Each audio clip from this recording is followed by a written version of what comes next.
It is Nova. It is Oklahoma. It is a battle of two seeds in Houston. It should be a very exciting Final Four. Let's break it down. Kerry Miller, what kind of a game do you expect from these two teams? I expect a ton of three-point attempts. They're combining to average just a shade under 20 made per tournament game. Oklahoma shooting 44%, Villanova 46%. Man. But what will happen in NRG Stadium? Last year, the South Regional Final was there. Duke and Gonzaga had just terrible time shooting the ball. The three games played there last year, 26.7% from three. 2011 Final Four, 28% from three. It's where the long ball goes to die. Yeah, I was there and watched Kentucky go, I can't see, this doesn't make sense. X factor for Nova, what stands out? Definitely their perimeter defense, if only because of how big a disparity there was in three-point shooting when they played back in December when Oklahoma won by 23 points.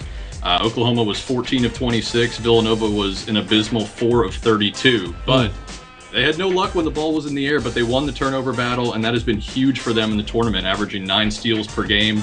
Sooners committed 30 this weekend against Texas A&M and Oregon, so they're hardly the most sure-handed team in the world. So as long as the three-point disparity isn't as marked this time around, I think that Villanova's perimeter defense could make the difference. All right, Kerry, flip it around. X factor for Oklahoma.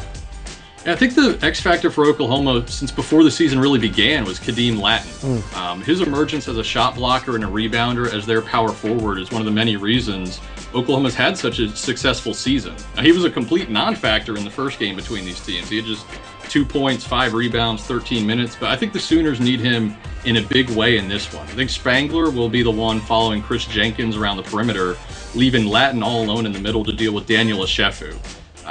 Sooners don't need much of Lattin on offense, but if he can keep Ashefu from recording the double-double, that's a huge difference in Oklahoma's favor. Yeah, because he was a monster force against Kansas. All right, in the end, who wins? What's the score, Kerry? I'm going with Oklahoma, 76-72. I think it's a close game, and if you're talking about a close game involving Oklahoma, aren't you riding Buddy Hield? I know I am. It is going to be awesome. Great guard play for both teams. We'll find out who moves on to the championship Saturday night.